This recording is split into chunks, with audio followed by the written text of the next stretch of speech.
Boa noite, meninas. Vamos lá, mais uma noite reunidas em torno da palavra de Deus. Estamos aqui hoje para meditar o 13º capítulo da primeira carta aos Coríntios.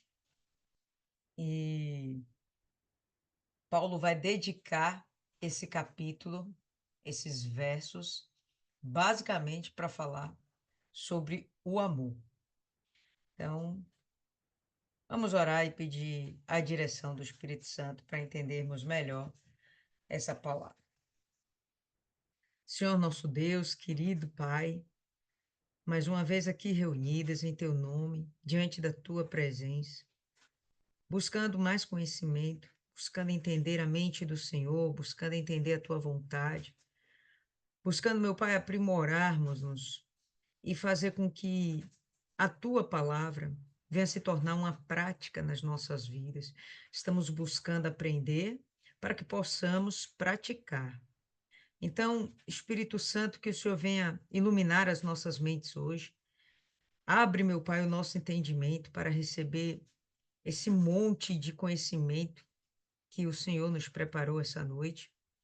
E que tudo isso venha a ser registrado em nossa mente, no nosso coração, no mais profundo da nossa alma, para que, de fato, meu Pai, a gente venha a ser exemplo de cristãos, aonde quer que a gente esteja. Que as pessoas olhem para nós e que sejamos capazes de revelar Cristo para elas. Desde já nós repreendemos todo mal, que todo espírito de distração, todo espírito de contenda, de divisão, tudo aquilo que porventura possa existir para atrapalhar o nosso entendimento a respeito dessa palavra, seja repreendido agora. Que estejamos, meu Pai, unidas em um só espírito, que assim a gente permaneça até o dia em que o Senhor voltar e por toda a eternidade. Entregamos nesse momento essa meditação em tuas santas mãos e Espírito Santo, nós te pedimos. Fala através da nossa boca e nos faça ouvir as tuas palavras e para que saiamos dessa noite mais edificadas. Em nome do Pai, do Filho e do Espírito Santo. Amém. E graças a Deus. Amém, povo lindo. Então, vamos começar aí, 1 Coríntios 13, verso 1. Paulo, ele fala assim: ainda que eu falasse a língua dos homens e dos anjos, e não tivesse caridade, ou na sua versão possa estar amor, eu me tornaria como bronze ressoante ou um símbolo tilintante. Então, só nesse verso aqui tem bastante coisa já para a gente pensar a respeito. Primeiro, Paulo fala de dois tipos de línguas. Dá para perceber isso? Ele fala da língua dos homens e fala da língua dos anjos. Dois tipos de línguas. Ainda no capítulo 12, ele fala das línguas, da variedade de línguas. E, bom, eu particularmente entendo que ali ele está falando realmente da variedade de línguas de homens.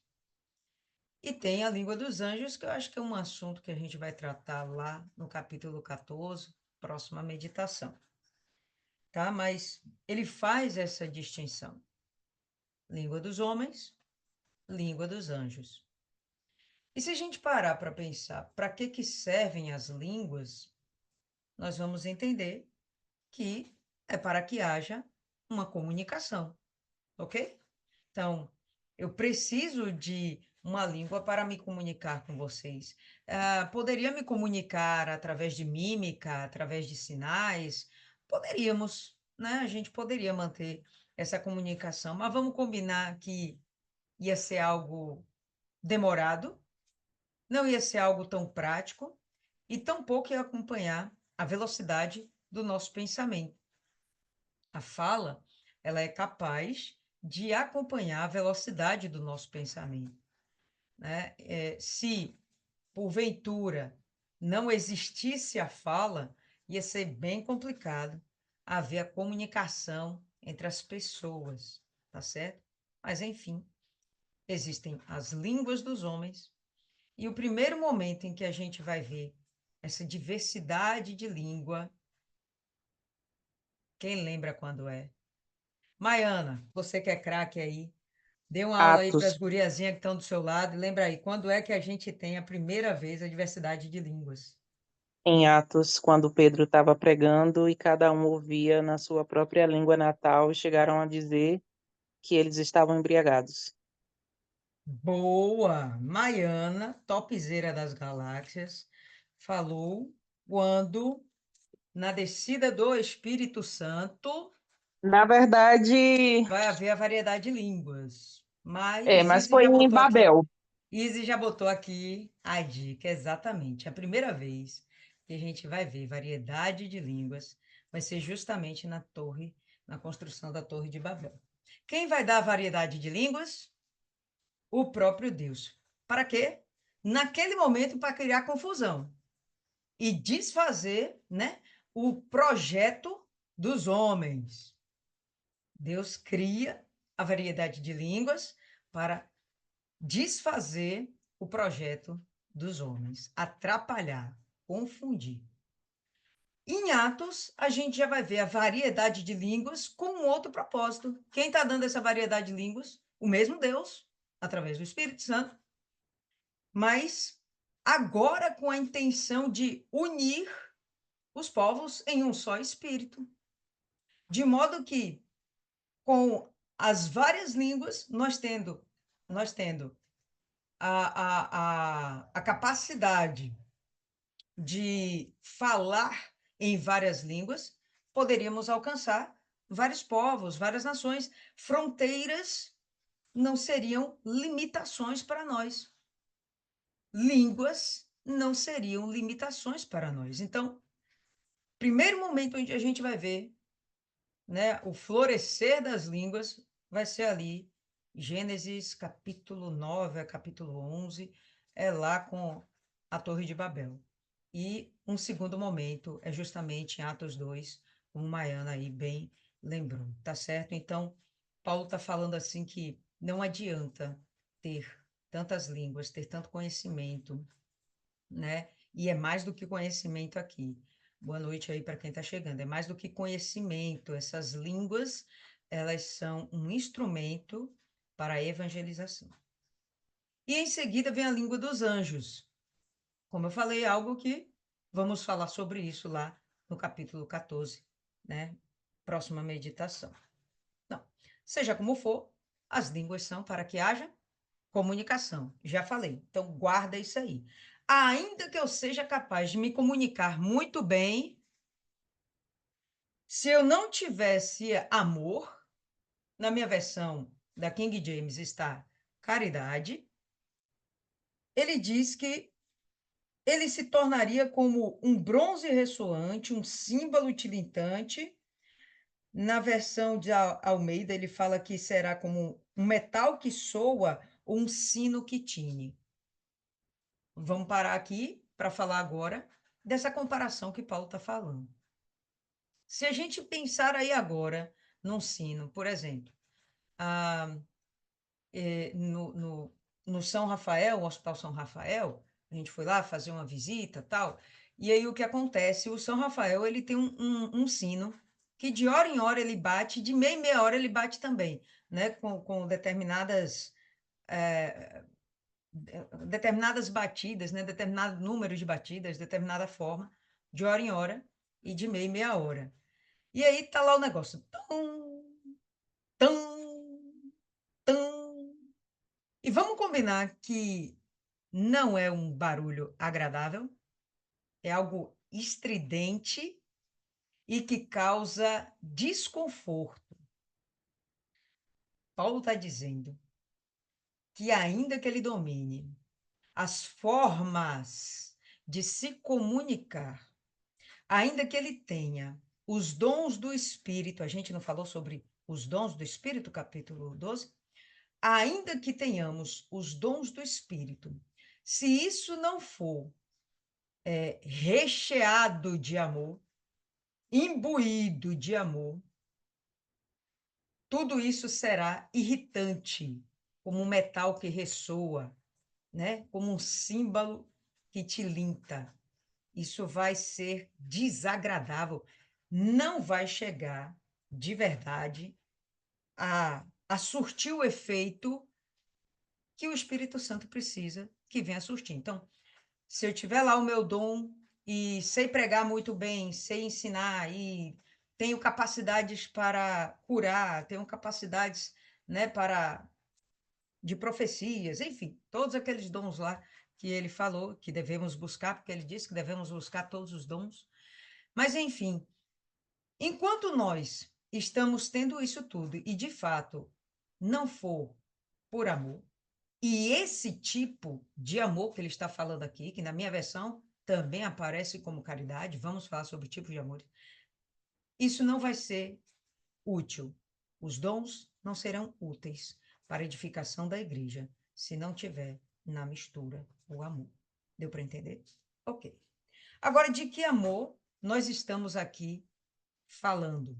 De que amor nós estamos aqui, né? Ou melhor, Paulo está aqui se referindo. Esse é o famoso amor ágape, que, em suma, é um amor sacrificial. Como a gente pode manifestar esse amor sacrificial ou como esse amor ágape pode ser manifesto, observado de 3 formas. A primeira forma é o amor de Deus para com o homem. Quando nós fomos escolhidos por Deus, escolhidas por Deus, lá no lamaçal do pecado, naquela bagunça onde a gente estava, né, com desejo de suicídio, inclusive, aquela perturbação toda, ele vai lá e ele não olha para o lodo que está em nosso redor, para a sujeira que está em nosso corpo, no nosso coração. Ele não olha para a sujeira que estava nos nossos pensamentos. Ele não olhou para nada disso, ele olhou para o que existia dentro da gente, que era a faísca do amor. Existia dentro da gente algo que foi o próprio Deus quem colocou lá. Ele amou a gente antes mesmo de que pudéssemos amá-lo. Esse amor ágape pode ser também expresso como amor do homem para com Deus. E essa seria a maior manifestação de gratidão que podemos ter para com Deus, amá-lo. Amá-lo. Então, é uma mão dupla, uma via de mão dupla. Então, Deus amando o homem e o homem amando a Deus. Deus tem essa expectativa de que a gente o ame. E um terceiro momento, esse amor, ágape, ele também vai ser considerado, vai ser manifesto entre os homens. Quando Jesus ele dá aquele segundo grande mandamento, aquele amor que está lá, é o amor ágape. Quando o texto é escrito em grego, está escrito lá o amor ágape. O grego, ele faz distinção de 6 tipos de emoções ou sentimentos que significam 6 tipos de amores para eles. Esse amor ágape, que é o que é citado aqui, que na minha versão King James fala caridade, ele vai ter justamente essa conotação sempre de amor sacrificial, de uma intenção sacrificial.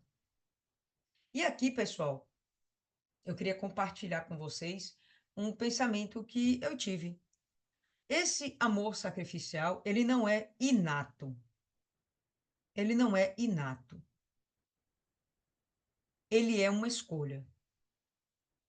Da parte de Deus para conosco, é inato. Deus é essência, ele é amor. O próprio apóstolo João vai falar isso também. Deus é amor. Mas o homem, ele pode escolher amar ou não. E eu vou provar isso para vocês com a própria palavra de Deus.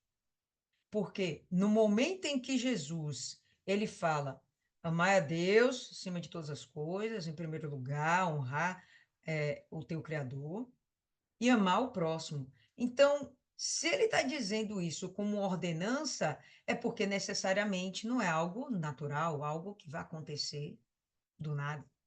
É algo que você vai ter que escolher. Decida amar a Deus e decida amar o próximo. Em outros momentos, ele vai falar a respeito desse amor também, para com tudo e para com todos. Eu acho legal a gente abrir. Está em Mateus, no capítulo 5. Abra aí para a gente dar uma olhada nisso.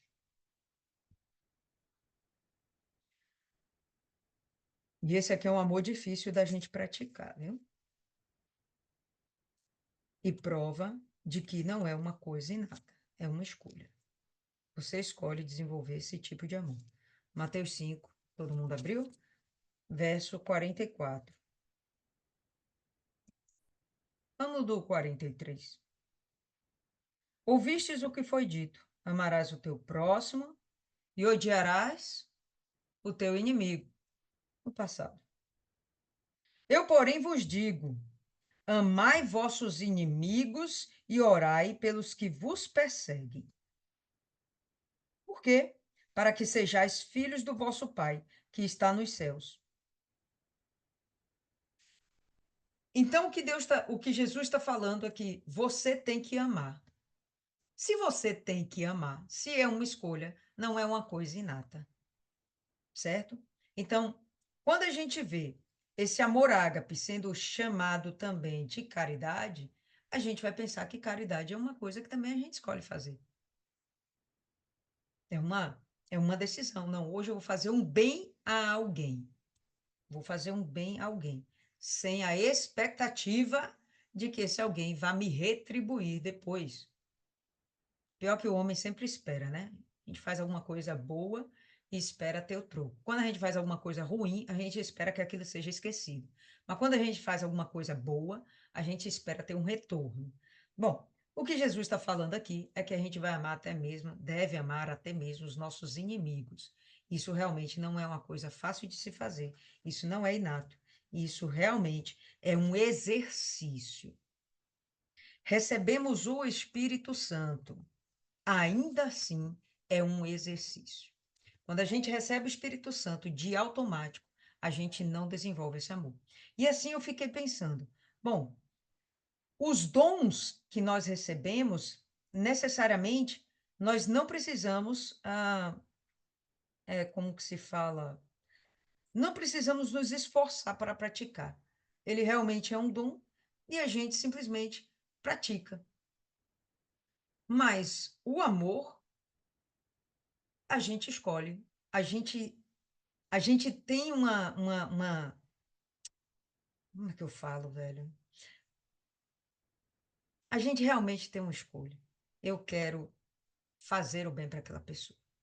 E eu posso também escolher não fazer o bem. Jesus vai orientar, faça sempre o bem, né? Jesus vai dar essa orientação. Então, ainda que eu tenha todos os outros dons do Espírito, se eu não tiver esse sentimento ou essa decisão de me sacrificar pelo próximo, de fazer tudo aquilo que eu posso pelo próximo. Se eu tiver todos os dons e não tiver o amor, então isso será algo vazio, como as badaladas de um sino, como o metal que tilinta. Vai ser desagradável, incômodo e não vai surtir o efeito devido. Por que Paulo fala isso? Porque certamente estava havendo uma disputa entre os coríntios a respeito dos dons, quem tinha o maior dom. Ah, eu tenho o dom de profecia. Ah, mas eu tenho o dom de governança. Ah, mas eu sou apóstolo. Beleza, eu sou evangelista. Ah, mas eu sou presbítero. Ah, tá ok, mas eu sou bispo. E aí vinham aquelas coisas. Ah, mas eu sei falar em línguas. Ah, e eu falo na língua dos anjos. Então, qual desses é o maior dom? Então, o que Paulo vai falar, e eu acho interessante que ele termina o capítulo 12 dizendo: E agora vos mostrarei o caminho mais excelente. Ele não fala o dom mais excelente. Eu acho aqui interessante. Ele fala do caminho mais excelente. E quando a gente fala de um caminho, a gente fala de uma trajetória, de um processo, de um, de um ambiente, de um lugar, de uma caminhada que a gente escolhe fazer. Então, por isso, eu fiquei aqui pensando. Isso é muito mais do que dom. Isso aqui é realmente uma coisa que a gente desenvolve e que a gente pratica e em que a gente se aperfeiçoa, nós seres humanos. A gente se aperfeiçoa no amor. Cada dia mais a gente vai amando mais. Como a gente pode ter a percepção disso? Um exemplo. Então, alguém me perturbava dentro da família, né? Alguém me perturbava por causa de alguma coisa, tinha inveja, né, de mim, do meu casamento, inveja do meu desempenho financeiro, inveja inveja. E era dentro da família. Habitualmente, o que que vai acontecer? Uma rixa. De cara vai acontecer uma rixa. Pô, aquela pessoa não gosta de mim, fica falando mal de mim, fazendo fofoca dentro da família. Ah, não gosto disso, não gosto, não. Vai ter festa de família, aquela pessoa vai, eu nem vou. O habitual seria isso, você acabar criando uma intolerância àquela pessoa. Aí você decide obedecer Jesus e amar o teu próximo como a ti mesmo. Então você começa a pensar, não, eu vou começar a tolerar essa pessoa. Aquela pessoa não muda, ela continua sendo invejosa, faladeira, fofoqueira, enxerida, mas você já não olha ela com o mesmo sentimento, você já percebe ela com um sentimento de misericórdia, de compaixão, de compreensão. E com o passar do tempo, não tem problema você estar perto daquela pessoa, ainda que ela te perturbe. Não faz mais diferença. Você acabou desenvolvendo uma tolerância. E dessa tolerância você vai acabar desenvolvendo o amor. Se essa pessoa um dia precisar de você, você vai estender sua mão. De repente, no primeiro momento, a pessoa precisou de você e você, bem feito, não vou fazer nada. Depois você repensou, não, não, não. Cristo mandou eu amar meu inimigo, quem dirá meu parente. E por aí vai. A gente vai se aperfeiçoando. Tá dando para entender onde eu quero chegar? A gente vai se aperfeiçoando nisso aqui, tá? A gente vai se aperfeiçoando no amor. Se alguém tem um pensamento contrário, por favor, fala aí, tá? Verso 2. Ainda que eu tivesse o dom de profecia, conhecesse todos os mistérios e todo o conhecimento. Mistérios, aquilo que está em oculto, aquilo que Deus não revelou por completo. Por exemplo, tem profecias que até hoje a gente não faz ideia do que seja. A marca da besta. Existe a profecia já dita? Já existe, está lá em Apocalipse. E o que é a marca da besta? A gente ainda não consegue compreender. A gente ainda não tem esse entendimento. Ainda é um mistério. Quando a coisa acontecer, a gente vai, pô, é isso aí. Mas até que aconteça, ainda é um mistério. Existem muitas, como é que a gente fala? Muitas hipóteses do que poderia ser, né? Muitos palpites. Mas, de verdade, ninguém sabe o que é a marca da besta. Ninguém sabe o que é.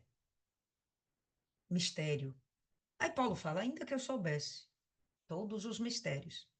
Ainda que eu tivesse realmente todo conhecimento, e é algo que a gente não tem, porque falar de todo conhecimento seria a gente chegar ao nível de Deus e ter a mente de Deus, de saber de tudo realmente. Não, não temos. A gente é tão limitado que não chega nem a unha do pé do dedo midinho de Deus, né?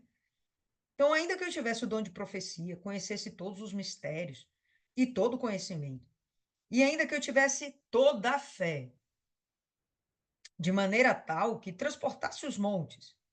Se não tivesse amor, nada seria. Não importam os dons. Então ele está falando: olha, não importa o dom. Realmente, pouco importa se você fala em línguas ou não. Não importa se você sabe pregar eloquentemente.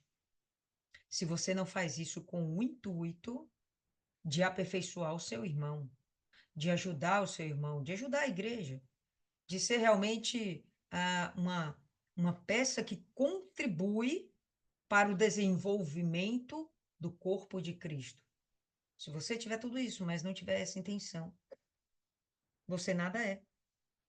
E ainda que distribuísse toda a minha fortuna para o sustento dos pobres, e que entregasse o meu corpo para ser queimado, se não tivesse amor, nada disso me aproveitaria. E quando a gente vê aqui, pô, a pessoa entregou a fortuna para os pobres, será que não foi por amor? Tem gente que não faz isso por amor. Tem empresas que fazem isso para receber desconto de impostos. Não é por amor. Tem gente que faz isso para aparecer e ser bajulada. Então, isso não é por amor.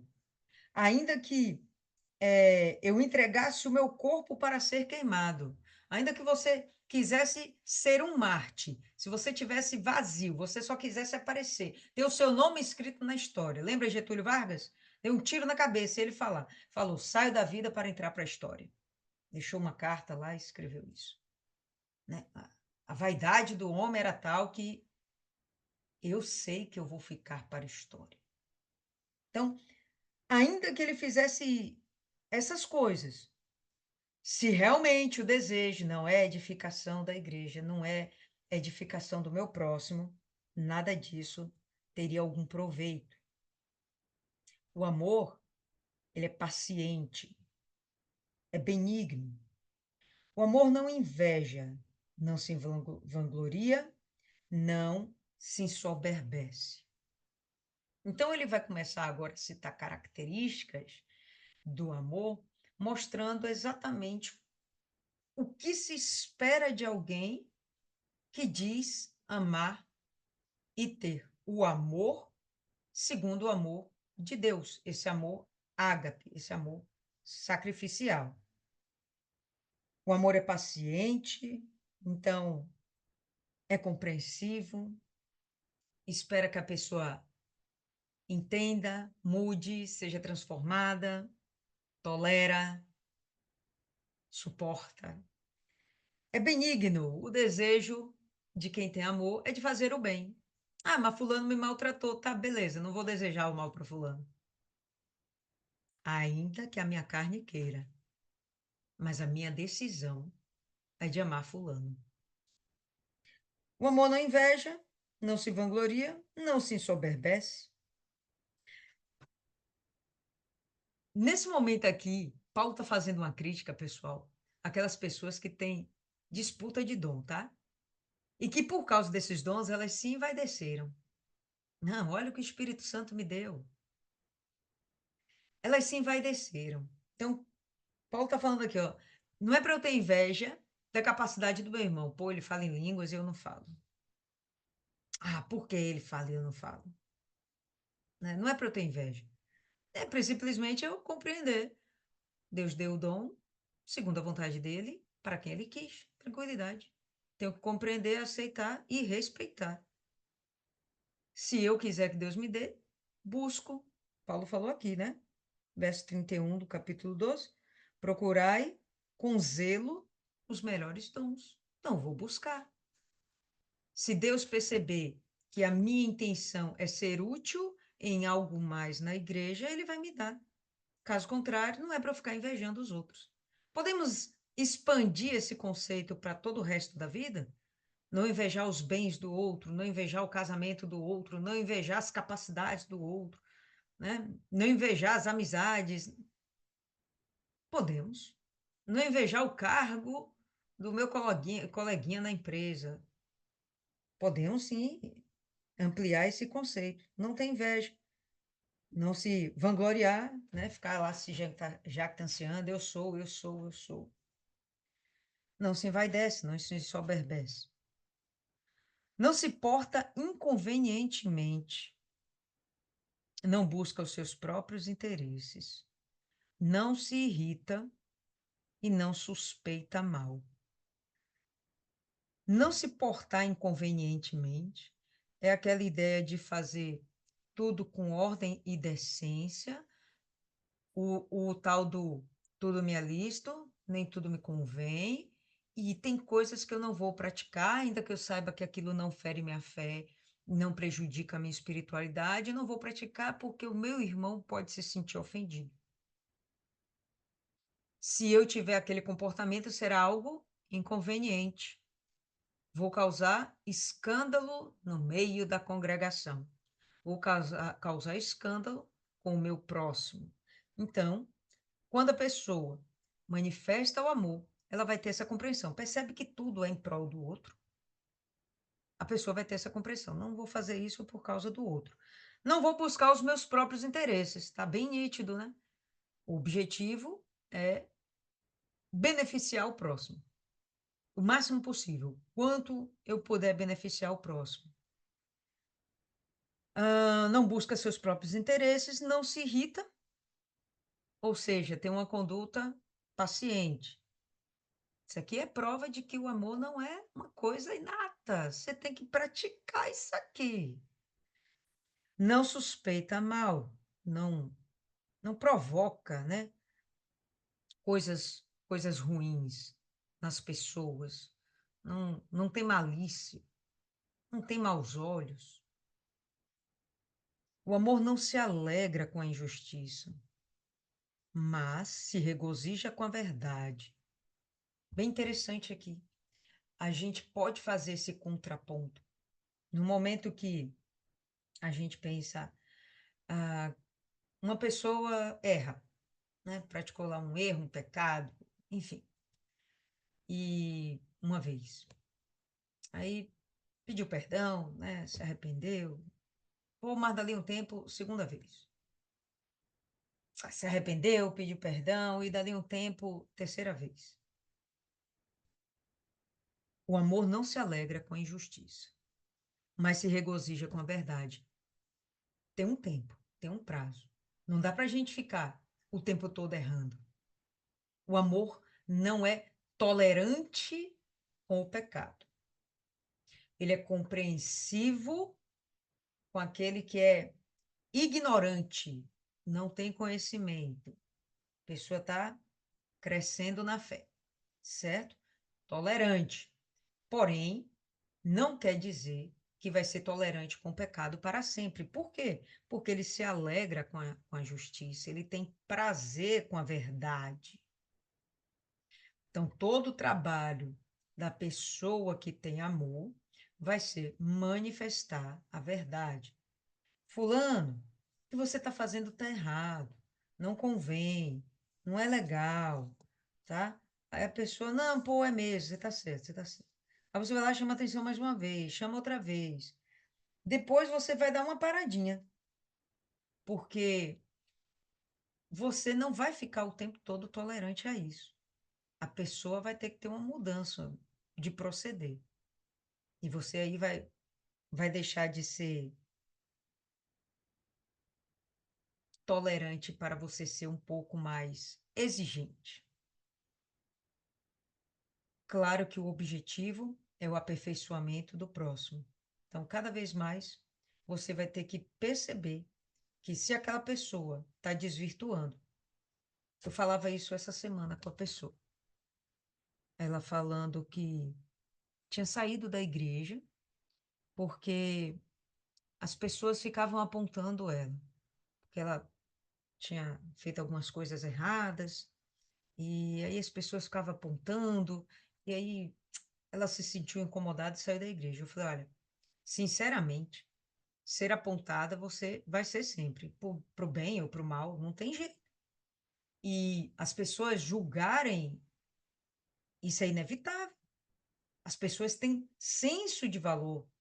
Nós todos temos sensos de valores.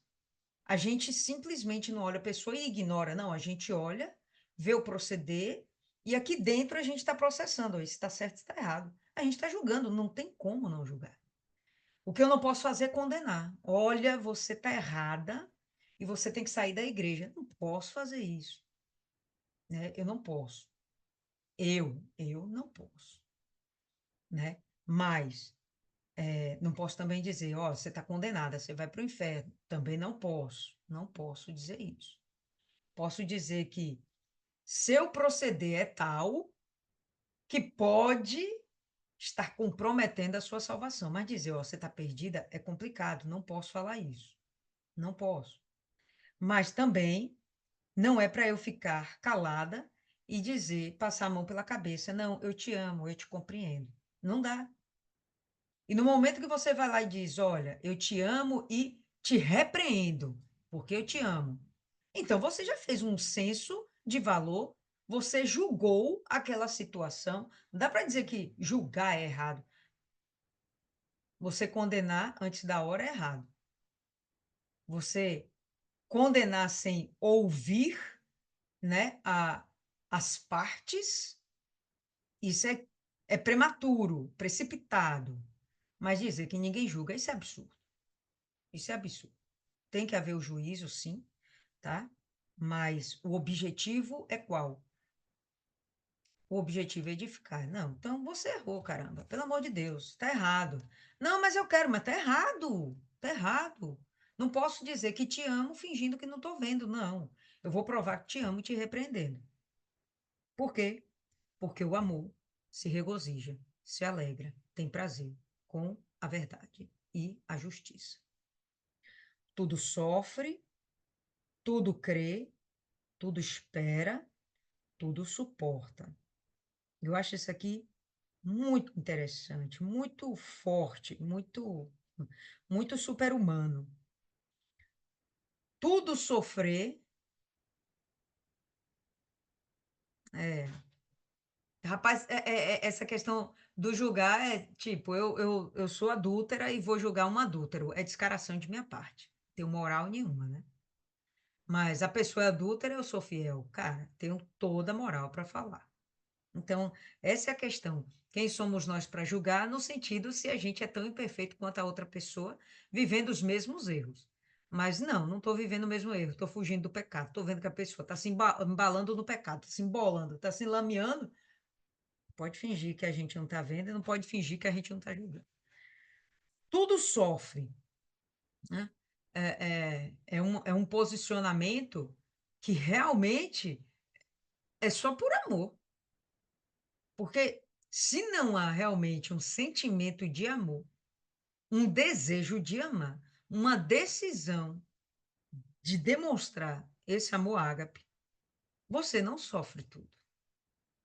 Você vai chegar uma hora em que você se torna intolerante. E você vai dizer: não, para mim chega. Você fica falando mal de mim pelas costas? Tá pensando que eu não sei? Então, para mim chega. Não quero mais relação com você. Não olhe na minha cara, que eu não olho na sua. Não, aqui não. Ele diz: ó, ignora e continue vivendo. E você vai sofrer essas coisas. Me lembra de Jesus, ele repreendendo a, os discípulos quando não conseguiram expulsar aquele demônio. E chega lá o pai desesperado: olha, seus discípulos não conseguiram expulsar. Aí Jesus fala: até quando vos sofrerei? Até quando terei que suportar vocês? Jesus irado, né? Mas Jesus não desprezou nenhum, né? Ficou tudo lá junto com ele. Tudo sofre. O amor, tudo sofre. Tudo crê.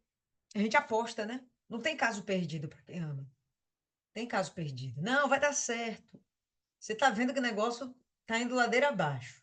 Mas você acredita que o poder de Deus pode ser manifesto, pode acontecer um novo nascimento, a pessoa pode tomar novas atitudes e a vida dela ser realmente transformada e tudo dá certo. Estou falando do amor, pessoal, como esse cuidado para com o próximo, tá? Mas é óbvio que vale para a gente também, a gente acreditar que a gente vai dar certo, entendeu? Que a gente vai ser curado, que a gente vai ser abençoado, que a gente vai ser próspero, que a gente vai ser útil para Deus e por aí vai. Então, tudo crê, tudo espera pacientemente no Senhor. Salmo 40. Tudo suporta. Nós estamos aqui na grande expectativa de chegarmos ao reino dos céus. É uma coisa automática? Não, demora. Eu estava vendo, eu não sei por que me passou esse pensamento. Foi domingo ou foi quarta? O pastor falou alguma coisa na pregação e, e de alguém que se batizou. Acho que foi isso que ele estava falando, que tem muita gente se batizando ultimamente, ele fazendo essa menção. E aí eu cheguei e lembrei quando eu me batizei, 25 de janeiro de 2005, batismo que eu considero que foi válido. E eu pensando, caramba, começar tudo de novo. Pensando na vida desse povo que está começando agora, né? Eu falando, rapaz, ia dar um trabalhão. É melhor não sair nunca para recomeçar, deve ser para recomeçar é um saco. Então, o melhor é não sair, não esfriar, não desanimar, continuar a nossa jornada. Tudo suportar para que a gente consiga chegar lá no final. E vamos ter que suportar muitas coisas. O amor nunca falha. Em outra versão, ele fala assim: o amor jamais acaba. Em outra versão, a caridade nunca falha. Então, a ideia do amor é que ele tudo pode acabar. E é o que ele vai dizer aqui agora, porque tudo vai passar, mas o amor vai permanecer. E aí eu realmente fiquei com aquele negócio na cabeça, pô, amor não é um dom, porque os dons vão passar. Amor realmente é uma essência, é algo além de dom, é algo muito maior. Nunca falha, nunca acaba, nunca falta. Mas as profecias desaparecerão, cessarão. As línguas desaparecerão. O conhecimento passará. E é verdade, tudo, tudo nessa vida, nós estamos vivendo aqui agora, tudo isso vai passar, não está escrito? As profecias vão se cumprir, vai passar. Os dons não serão mais necessários. Imagina quando você receber um corpo de glória, vai ser necessário que você tenha dentro de si o dom da profecia, falar em línguas. Vai ser necessário, eu acho, inclusive, que a gente potencialmente vai falar uma língua, a língua universal, a língua universal no reino dos céus, a língua dos anjos. Há quem diga que é até o hebraico, seja lá como for, a gente vai falar, eu penso, que uma só língua. Então, não vai haver necessidade de tantas línguas. É capaz, de, inclusive, de a gente nem necessitar de fala para se comunicar. Eu realmente acho que será possível a gente se comunicar através do pensamento, telepatia. A gente vai sondar uns aos outros. Por isso vai ser impossível haver mentira no reino dos céus, no reino de Deus. Por quê? Porque você não vai ter como esconder o que há dentro de você. Ou você vai se moldar e ser direitinho, ou então você vai ser como os anjos caídos. Eu creio que não vai haver espaço para isso. Enfim, mas o amor não, o amor não passará, tá?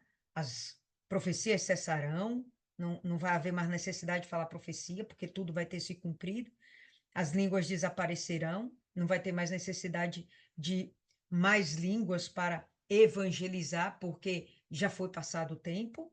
O conhecimento passará, as coisas, até as coisas materiais, físicas hoje que nós temos. Então, eu já usei esse exemplo aqui algumas vezes. No passado, a hemácia era uma célula que que não tinha núcleo. Depois estudaram e perceberam que sim, a célula tem núcleo.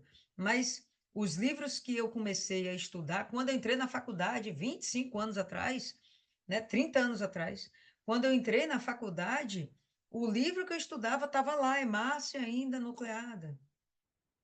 Os conhecimentos passam. Tem um tempo atrás eu fiz minha especialização em implantodontia. Meu Deus, tantos conceitos já mudaram. O primeiro livro que eu tive pode ser rasgado e jogado fora, já não. Praticamente tudo mudou. O conhecimento vai passar, coisas vão, as coisas vão mudar. Agora imagina se aqui na Terra essas coisas mudam quando a gente passar para um reino sobrenatural, para um reino espiritual. Praticamente tudo isso aqui da Terra vai ser invalidado e desnecessário. A gente vai aprender outras coisas. Pois bem, pois em parte conhecemos e, em parte, profetizamos. Não é bem que metade de mim conhece, metade de mim profetiza. Não, é que o que nós profetizamos, a gente profetiza algumas coisas. O que nós conhecemos algumas coisas. Quando haverá um momento em que teremos essa consciência plena, eu creio que quando chegarmos realmente no reino de Deus, corpo de glória, a gente vai ter uma mudança radical de, da mente, a gente vai aprender coisas que a gente não tem capacidade de absorver nesse momento, né? As pessoas que já tiveram uma experiência sobrenatural de, de morte e de depois voltar à vida, elas vão a um lugar e o máximo que elas conseguem descrever é que ali tinha muita luz, era muita luz. Não conseguem nem identificar exatamente, falar do que viram. Não consegue explicar. São coisas que não dá para explicar. O nosso pastor aqui, o pastor André, ele teve uma experiência dessa. Ele morreu e ele ressuscitou. E ele disse que tem coisas que ele viu lá que não dá para falar, que ele não consegue expressar. Então, é um conhecimento que a gente vai ter que é muito diferente, tá? Então, o que nós conhecemos aqui não chega aos pés do que realmente existe, de tudo que realmente é. A gente conhece só uma fração. Em parte profetizamos. Por quê? Porque de verdade a gente não tem, também não tem consciência de tudo que está por vir. A gente só sabe, ou melhor, as profecias reveladas são até um determinado momento. E dali em diante? Dali em diante a gente vai presenciar pessoalmente. Mas quando vier o que é perfeito, então o que é em parte será aniquilado. O que a gente vê que é só um pedaço do todo, isso aqui vai ficar para trás. O todo vai trazer coisas novas para a gente. E o que a gente sabe hoje vai ficar para trás. Vai haver um renovo completo no nosso nível de conhecimento. Vai haver um renovo completo. Mas quando vier o que é perfeito, o que é perfeito é o próprio Senhor Jesus. E não acho que é só a vinda do Senhor Jesus, mas todo o seu reino, todo o seu governo, o milênio, o pós-vir depois disso, depois do Armagedon, depois do juízo final, tá? Aí é que a gente realmente vai conhecer a plenitude de tudo. A gente ainda está vivendo parcialmente, mas quando vier o milênio, eu creio que o que a gente vai receber depois do corpo de glória vai expandir a nossa mente de uma forma e a gente vai ter um conhecimento muito superior, tá certo? Ao ponto de sermos equiparados ao perfeito. Quando eu era menino, falava como menino, pensava como menino, raciocinava como menino. Mas logo que cheguei a ser homem, acabei com as coisas de menino. Então, ele está falando que existe a necessidade de um amadurecimento espiritual.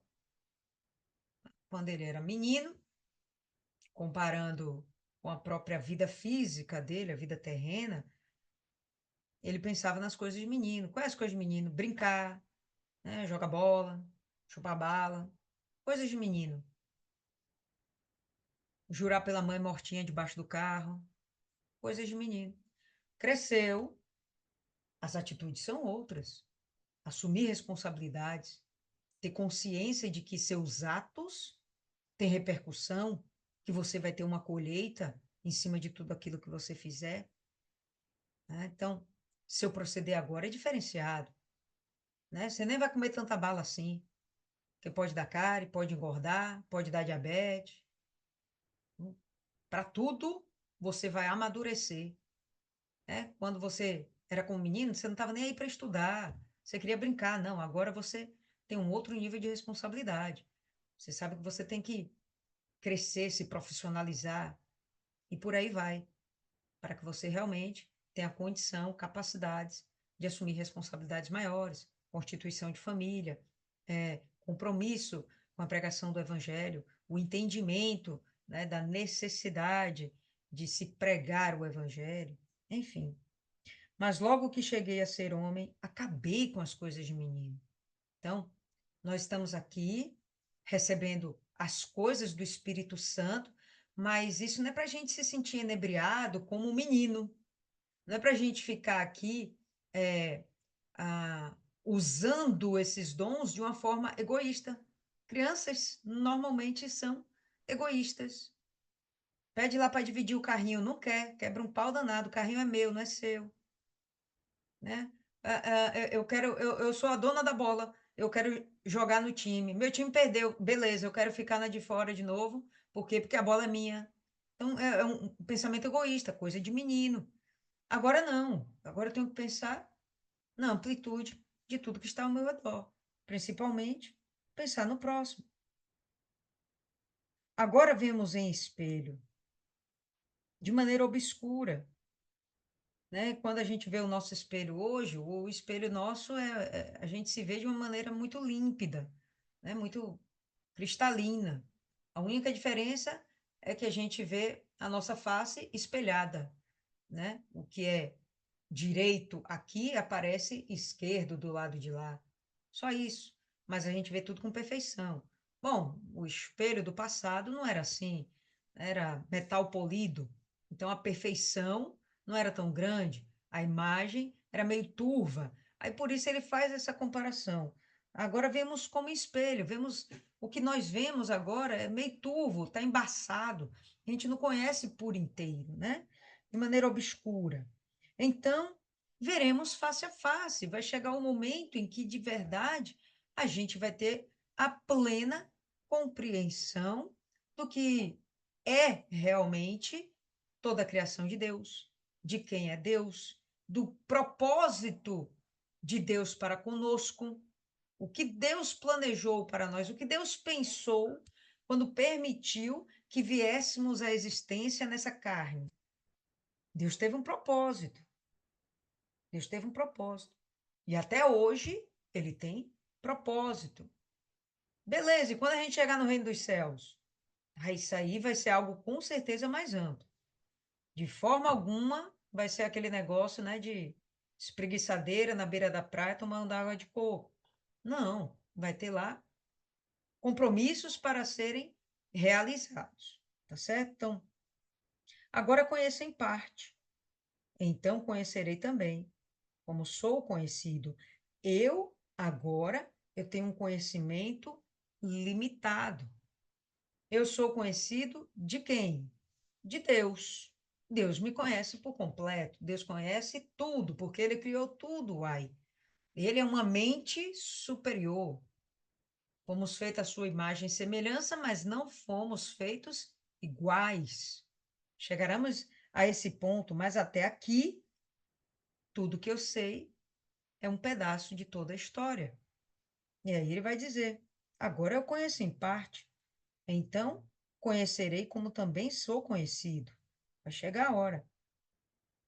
Agora permanecem esses três: a fé, a esperança e o amor.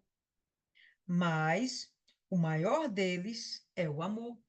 E aí a gente vai entender o seguinte: que para o cristão ter uma vida de cristão, isso aqui é uma condição básica. Você tem que ter fé, você tem que crer em Jesus, tem que crer em Deus, o plano da salvação. Em seguida, além da fé, você tem que ter esperança de que tudo isso, a morte de Cristo aconteceu com um propósito. Você ser regenerado, novo nascimento, teve um propósito. E a esperança é de que esse propósito seja cumprido, ou seja, a salvação da sua alma, eternidade de vida ao lado do Pai, ao lado do Criador, ao lado do Senhor Jesus. Uma vida perfeita de paz, onde não haverá mais choro, não haverá mais pranto, não haverão mais necessidades, não haverão guerras, não será uma vida completamente diferente do que nós temos aqui. A esperança é fundamental. Se a gente não tem esperança disso, então acabou, desmorona tudo isso aí. Se a gente não tem esperança da salvação, desmorona, não faz sentido. A gente está vivendo a fé. E o amor. O amor é que vai fazer com que haja a propagação contínua da fé e da esperança. E aí Paulo vai dizer, o maior de todos é o amor. E aqui eu não vejo essas coisas como sendo dons. Elas são realmente características que são desenvolvidas. A gente vai lá no Anjos e faz aquele trabalho com aquelas pessoas e pergunta a elas: Poxa, qual é o seu sonho? Se você tivesse hoje diante de Deus, o que que você pediria para eles, para Deus? E aí a pessoa não sabe nem o que falar. Não sei. Como assim você não sabe o que pedir para Deus? A pessoa não tem esperança de nada na vida. Nada. Não tem nenhuma expectativa. Desmorona. Aí vai ter fé para quê? Se não tem esperança de nada. Então, o amor, ele é fundamental, é o maior de todos, mas a fé e a esperança está lá acompanhando, junto e misturado. Essa tríade é necessária para o desenvolvimento da vida do cristão, para o crescimento da igreja, para a manifestação, inclusive, do próprio amor.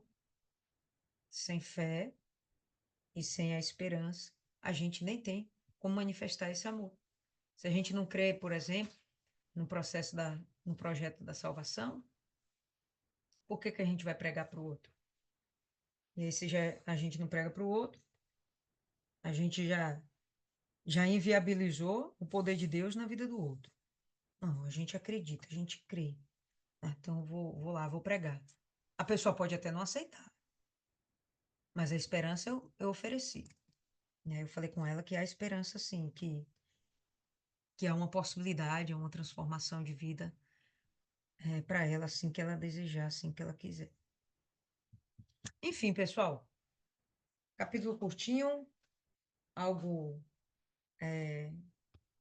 que Paulo, na verdade, tenta ampliar. Desde Romanos, Paulo fala muito do amor, repetindo amor ágape, amor sacrificial, aquele amor onde você demonstra a sua preocupação com o outro. Eu demonstro a minha preocupação para com Deus, no sentido de agradá-lo, amando. E esse amor faz com que eu negue a mim mesma para agradar esse Deus. Serei beneficiada, sem sombra de dúvidas. Mas, em princípio, o meu objetivo prioritário de negar a mim mesma é agradar a Deus. Não é eu ser beneficiada, é eu agradar a Deus. Eu reconheci a tão grande salvação que eu alcancei. E entre os homens, esse, esse, essa via de mão dupla, né, beneficia a todos. Eu cuidar do meu próximo, né, e o próximo cuidar de mim.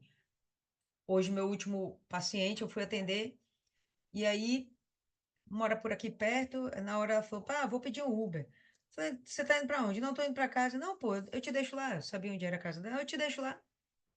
Então, fui lá, enquanto botei ela no carro, enquanto eu tô saindo da garagem e tal, ela tá ligando pro pai. Pai, ó, separa aí um saco aí de fruta, assim, assim, assim, e separa aí que eu vou dar pra Lília.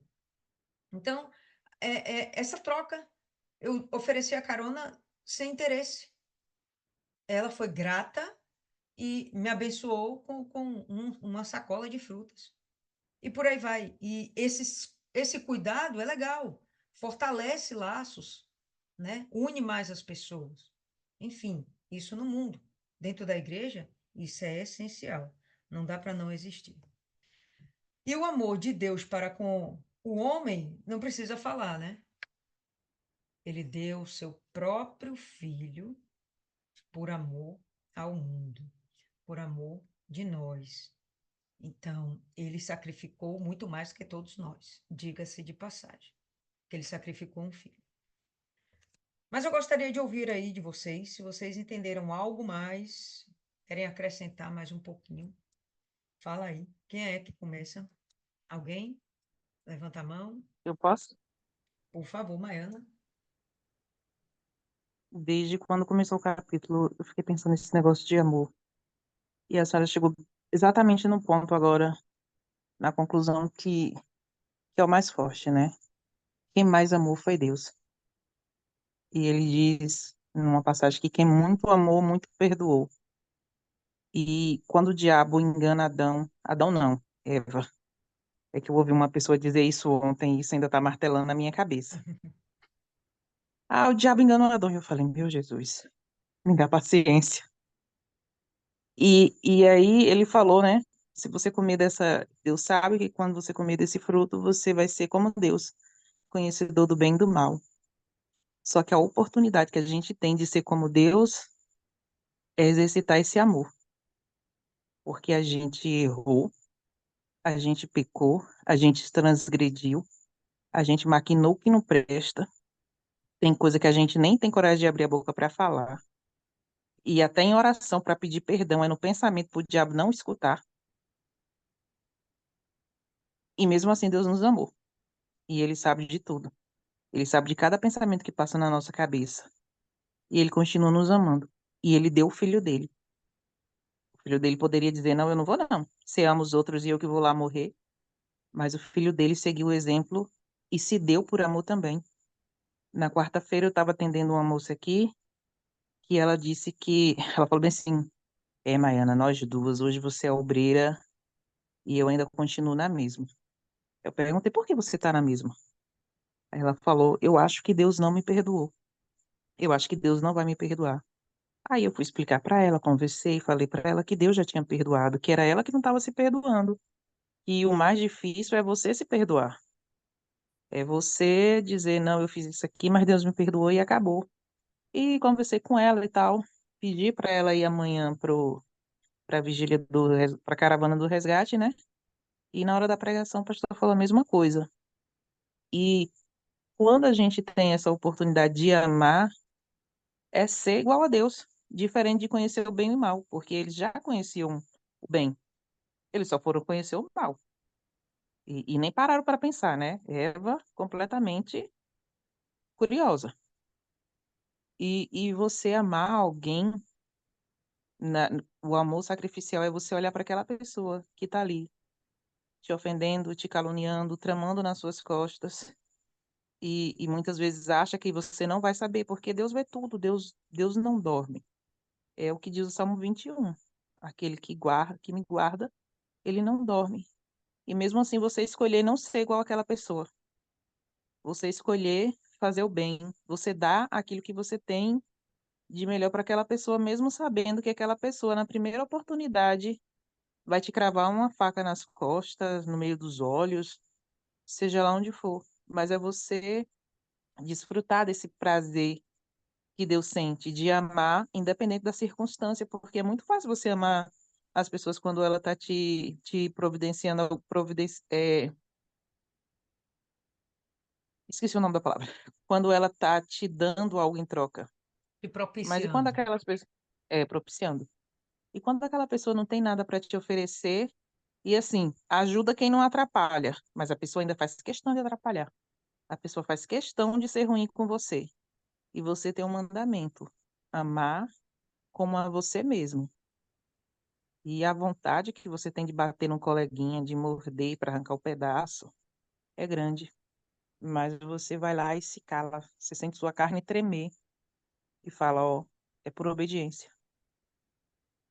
É por amor a Deus, por amor ao próximo e amar como a mim mesmo, quando na verdade muitas coisas que a gente quer para o próximo não é aquilo que a gente quer para nós.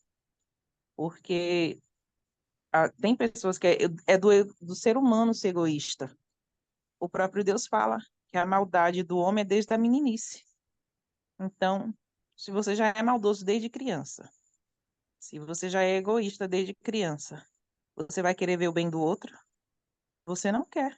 E quando o outro ainda contribui para suscitar sua ira, é mais difícil ainda, porque você tem vontade de ir lá e pagar na mesma moeda. Eu sou do pensamento que, se eu vou revidar na mesma moeda, eu sou pior do que aquela pessoa. E a gente nunca quer fazer no mesmo nível, a gente quer superar a pessoa na maldade mesmo. E Deus não. Deus olha para a gente e diz: não, ele é um miserável, pobre, cego e nu.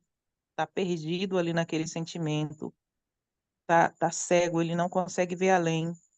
E a gente vê que tudo isso é só mais uma pedra no meio do caminho que vai fazer a gente tropeçar e se afastar ainda mais de Deus. Porque eu fui perdoada. A parábola lá dos talentos. Deus me perdoou. Do talento, não. Aquela lá, qual é que o cara pegou, foi perdoado e depois mandou o outro para a prisão?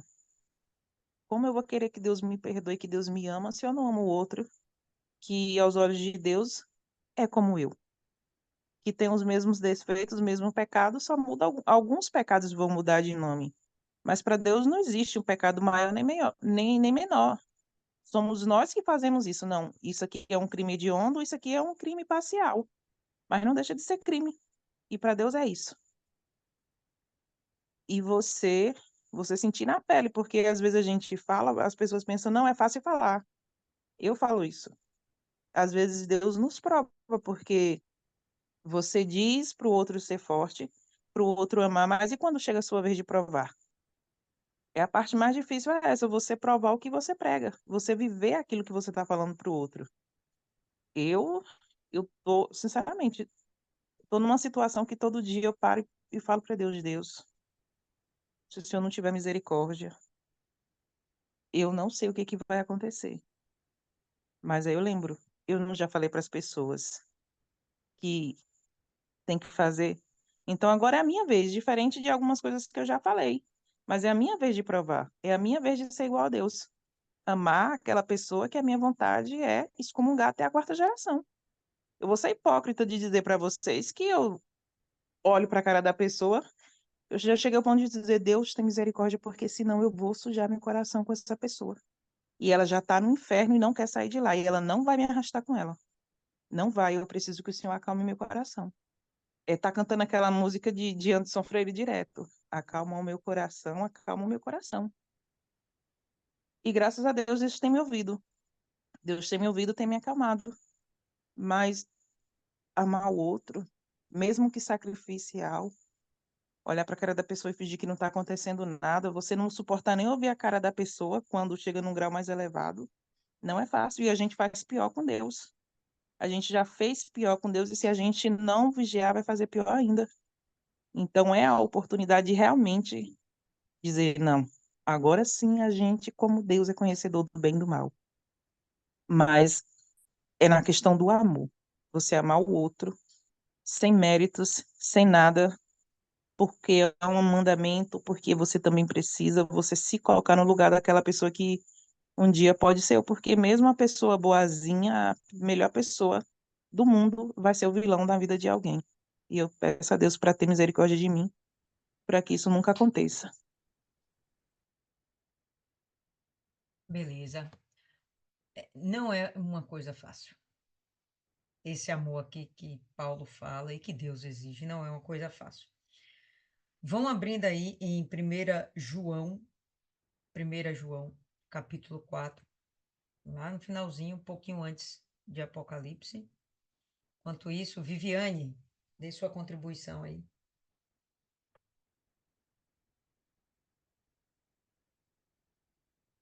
Oi, dona Lília, oi, meninas, boa noite. É, geralmente não, né? Foi tudo que Maiana falou aí, né? Que a senhora também disse, que esse amor aí, a gente tem que morrer todo dia, matar nossa carne, a nossa vontade, porque não é fácil, não é fácil mesmo, porque você, né, é aquela luta constante. Constante, todos os dias, o nosso abrir de olhos, no nosso levantar, no nosso deitar é guerra, é todo dia que a gente enfrenta, tem que lidar, né, com coisas, com pessoas, e não é fácil você agir como Jesus Cristo quer que a gente, né, seja, como eu falei até na meditação passada, não foi, dona Lília? De sábado até passado, né? Não seja como você é, seja como a palavra diz que você deve ser, né? Que é muito difícil, não é fácil. Então é isso, gente. E também essa parte desse capítulo também que fala muito dos dons, né? Do início, que não adianta a gente ter os dons e não poder compartilhar, não poder ajudar. Eu, como evangelista, não poder ajudar o meu outro evangelista, né? Se eu ver caído, se eu ver para baixo, ele tiver mal espiritualmente, Deus falou algo para mim, na palavra me revelou. Eu vendo aquilo ali, uma palavra forte, eu puder passar, né, para aquela pessoa, para ela ficar forte. Então, ele está falando aqui que nada adianta você servir, você ter aquilo e você não passar para aquelas pessoas que necessitam, que precisam. Pode ser até o que está do nosso lado, né? Como servos também, os outros servos, né, que precisam. E é isso que eu entendi, da meditação, eu gostei muito. E também eu vi também aqui, dona Lilian, aqui no meio, que ele teve uma revelação, né, do tipo, do futuro, falando do reino dos céus, né, do reino de Deus, ele falando aqui, eu gostei. Eu já li essa passagem, mas eu nunca tinha percebido essa parte aqui, muito interessante. Tudo que a gente vê aqui agora não reflete o que de verdade é o reino de Deus, o governo dele, não reflete a justiça dele. Tudo que a gente vê aqui ainda não é. É um arremedo, são sombras do que está por vir. Mas, enfim, você abriu aí, 1 João, capítulo 4. Então, não sei como é que está o título aí na sua Bíblia, mas eu tenho uma versão aqui que fala assim: Deus é amor. E é nessa palavra aqui que muitas pessoas se apegam, muitas novas denominações de igrejas se apegam para justificar a permanência no seu pecado. Porque você ser pecadora realmente é um problema. Mas você se arrepender e você abandonar o pecado e alcançar a misericórdia do Deus, isso é o processo.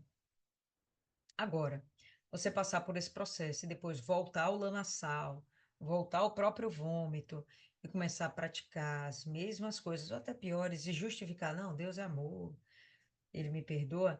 Não, vai ter um momento da tolerância. Foi o que a gente viu ah, aqui nesse capítulo, cadê?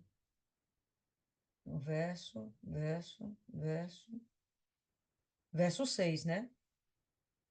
O amor não se regozija com a iniquidade, com o pecado, com o erro, mas se regozija, se alegra com a verdade. Enfim, não é para a gente abusar da misericórdia do Pai. Mas vamos lá para o verso 7 aí. 1 João 4:7. Amados, amemo-nos uns aos outros, pois o amor é de Deus. Então, a ideia de que devemos amar o próximo, aqui, ó, quem ama é nascido de Deus e conhece a Deus. Então, a gente que conhece a Deus, nascemos de Deus, vamos relembrar o que é nascer de Deus, mudar a mente, ter outra forma de pensar baseado nos princípios divinos. Mudei minha mente. Não estou vivendo mais para mim, não estou vivendo mais para o mundo, estou vivendo para Cristo, segundo a vontade dele. Mudou a minha mente. Mudou a minha mente, eu estou aceitando e me submetendo a novas regras, novas observações, tá? Novas condutas, novos costumes, novos hábitos, tudo novo. E, inclusive, a novidade do amor.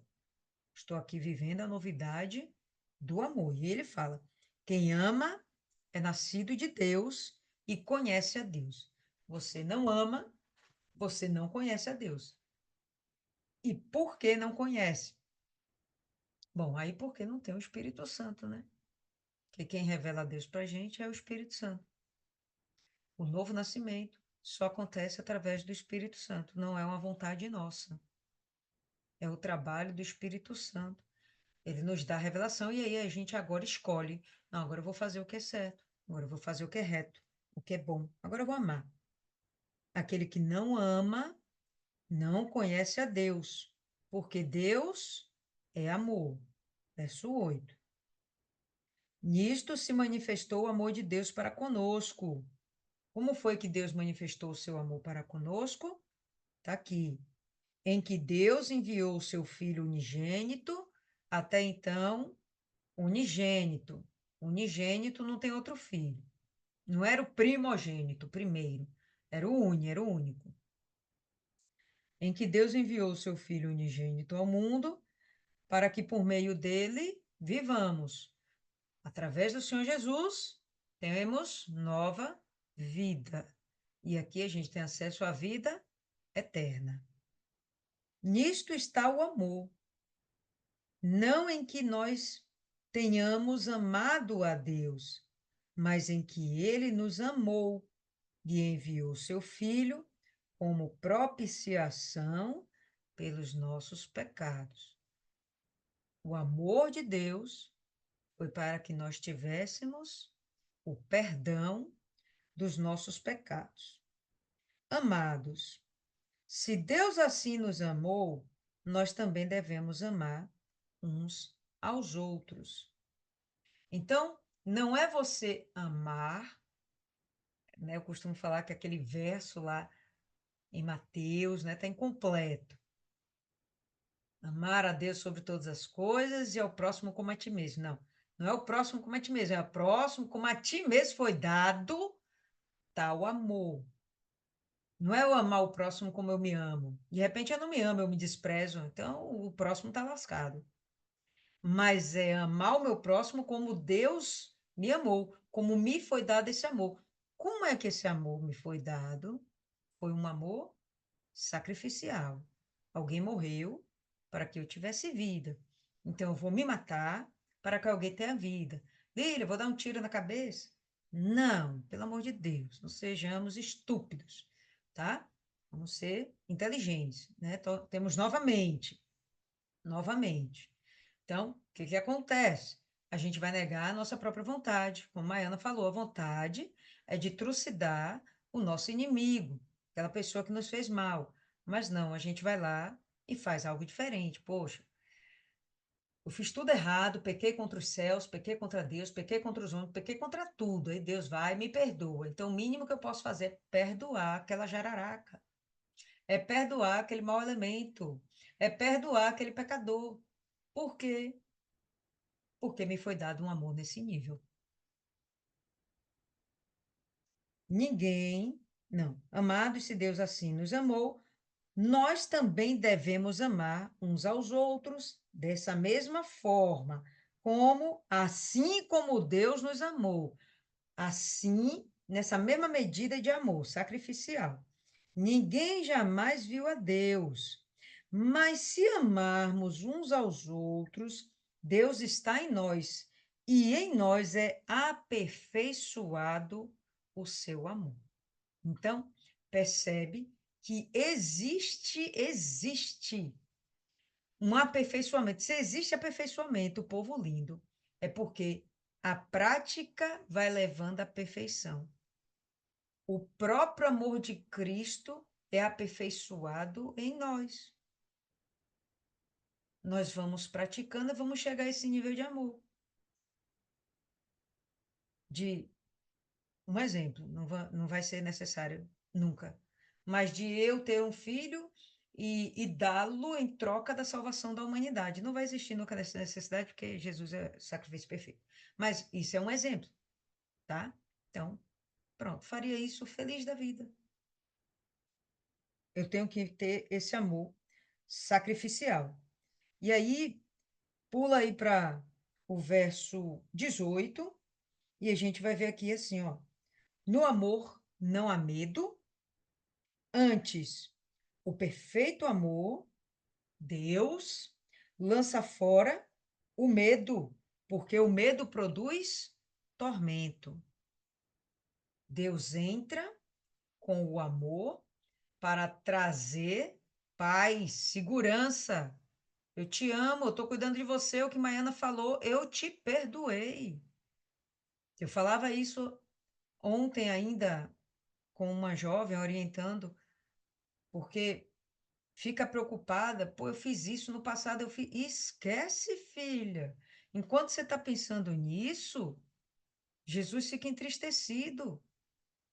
Porque se ele morreu para que você fosse perdoado e você ainda está aí se condenando, Jesus fica entristecido, você invalida todo o sacrifício dele, você invalida ele sair do reino dos céus, se fazer carne, morrer como carne e ressuscitar em novo corpo e espírito, para que de fato nós tivéssemos vida.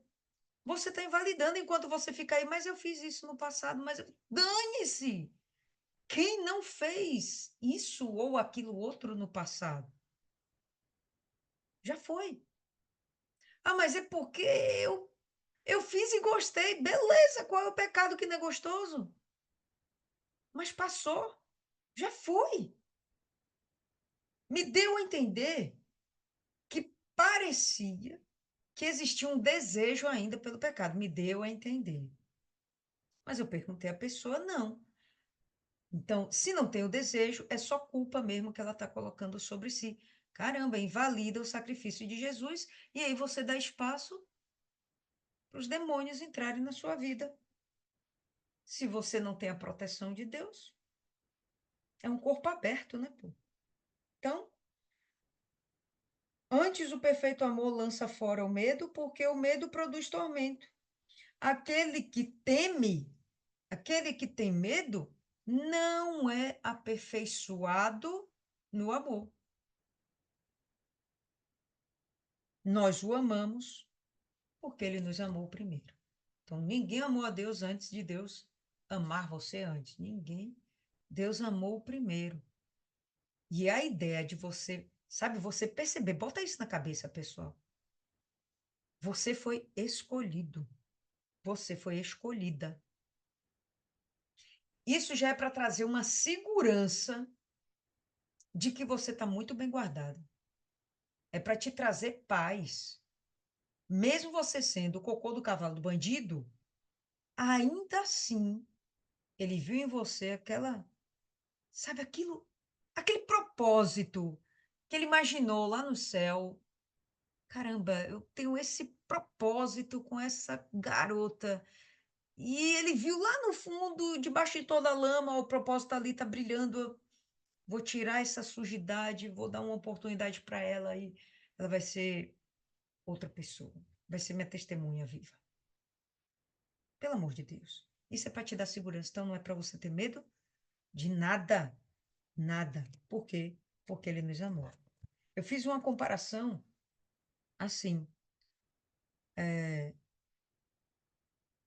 Quando eu coloquei aquela pergunta lá no grupo, até onde o diabo pode se aproximar, pode chegar perto daquele que está nas mãos de Deus? Aí, não, até onde peca, não peca, em redor, derredor, enfim, algumas respostas. Todo mundo pensando lá a respeito de uma questão. Mas eu vou colocar uma outra questão. Faz de conta que você tem alguém muito amado nos seus braços, seu filho, seu sobrinho, alguém muito amado, sua mãe, está nos seus braços.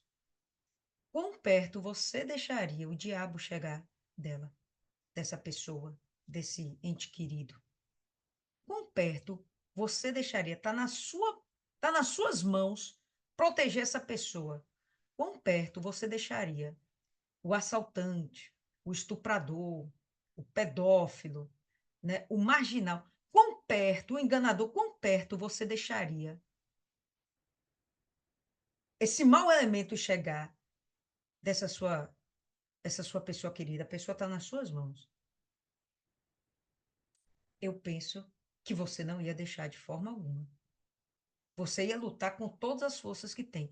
Para tocar nesse seu amado, tinha que derrubar você primeiro. E aí eu fiquei pensando, e Deus pode ser derrubado? Deus pode ser morto? Deus pode ser aniquilado de alguma forma? Você tá na mão de Deus, cara. Você está no lugar mais seguro do mundo. A não ser que você não esteja na mão de Deus. O que configuraria você não estar na mão de Deus? O que configuraria você não estar protegida por Deus? Você não está obedecendo à vontade de Deus. Aí pronto, você sai do lugar de segurança. Se você está no centro da vontade de Deus, você está aqui na mão dele. Ninguém te toca, meu irmão. Não te toca. Não tem como. Ah, mas Jó foi um capítulo à parte, houve um propósito. Me dá um outro exemplo dentro da palavra de Deus. E Jó tinha lá seus pecados, diga-se de passagem. E foi Deus que mandou, praticamente. O diabo foi lá provocar a Deus e Deus vai lá, então. Pode fazer o que você quiser. Foi quase uma ordenança. Mas se você está no centro da vontade de Deus, você foi amado, entende? Você está protegido. Não tem que ter medo de nada nessa vida. Tem que ter nada. Mas só para completar aqui, no verso 20, ainda de 1 João 4, verso 20. Se alguém disser, eu amo a Deus e odiar o seu irmão, é mentiroso, pois aquele que não ama seu irmão, a quem viu, como pode amar a Deus, a quem não viu? E dele temos esse mandamento, não é dom, é mandamento, é escolha. Que quem ama a Deus, ame também o seu irmão. Certinho? Ah, nosso tempo aqui nem parece, mas está correndo. Dona Cida, fala aí, Dona Cida. Já tem 1 minuto para abrir o áudio e compartilhar aí seu É entendimento. Zila Alcida. Dona Zila já caiu há muito tempo, acho que a internet dela estava ruim. Se a gente tem Deus, a gente tem o amor, como a senhora falou aí. Deus é amor. E se a gente conhece ele é amor, a gente tem que amar. É difícil, né? É muito difícil. A gente tem que lutar, porque tem gente que tenta provar esse amor na gente. Mas a gente tendo o amor, sabendo que Deus é amor, a gente luta contra tudo para amar, né? É isso. Mas é Perfeito. difícil. Não é fácil. Não é fácil. Quer ver uma prova de amor bonita? Bonita, uma prova de amor bonita. Você preparar um café da manhã para seu maridão, levar de manhã na cama. Entendidos entenderão. Deixa lá, entendidos entenderão. Isis, encerre aí, Isis, e aí você faz a oração final, viu? Viu? Eu tive um insight nesse capítulo. Eu percebi que todas falaram que entenderam o cerne da questão, mas eu fiquei com medo de elas falarem a palavra que me foi revelado, sabe? Ah, O amor aqui, ele está ligado à obediência. A, a fé e a esperança é algo sobre mim. Eu tenho fé, eu creio em Deus, eu tenho esperança que Jesus vai voltar, eu tenho esperança da salvação, mas o amor é algo que eu faço pelo outro. Em obediência a Jesus, ao mandamento dele, e porque ele nos mandou ser imitadores. Se eu vivo Cristo, se ele vive em mim, se a minha meta de vida é ser um mini Cristo, de ser um imitador dele, eu vou praticar o amor. E acredito que realmente é algo que vai evoluindo em cada um, ao momento que ele vai se aprofundando na palavra de Deus, na sua vontade, no conhecimento, isso vai aflorando mais e mais. Claro que nasce esse amor ágape também o batismo do Espírito Santo, há uma mudança ali de sentimento, de pensamento, de olhar. Realmente cai as escamas, essas escamas do nosso olhar, a gente olhar o outro com amor, com esse amor ágape, com esse olhar de Jesus que está dentro de nós. E essa tríade de fé, esperança e amor, acreditar relacionado também à Santa Trindade, a Deus, seria a concepção de fé, que é o firme fundamento daquilo que não vemos, mas cremos. Deus é aquilo que não vemos, mas nós cremos nele e nós o sentimos e está refletido em tudo que está ao nosso redor. A esperança seria o Espírito Santo, que é o nosso consolador, que nos ajuda aí na caminhada para a salvação. E o amor é Jesus, que é o maior.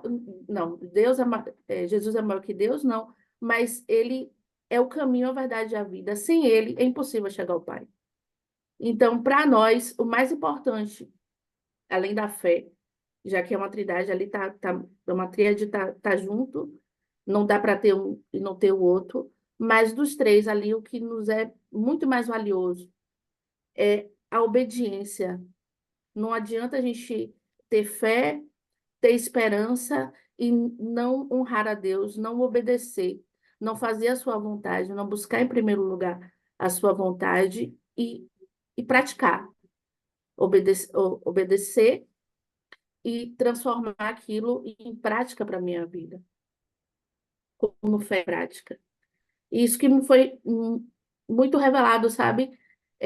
Que esse amor, ele está ligado, ele é quase um sinônimo de obediência ao mandamento que nos foi dado por Jesus. Ele faz a questão de dizer que o mandamento dele é amar a Deus em primeiro lugar e amar o irmão, né?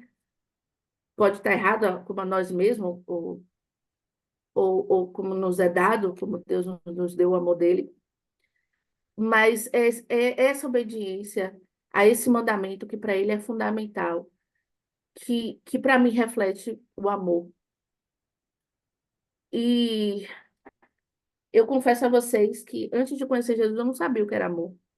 Eu achava, como todo mundo acha que sabe, e percebo que as pessoas no mundo estão sem saber, sem ter tido esse essa revelação, esse encontro, porque a gente só sabe o que é o amor quando a gente conhece a Deus.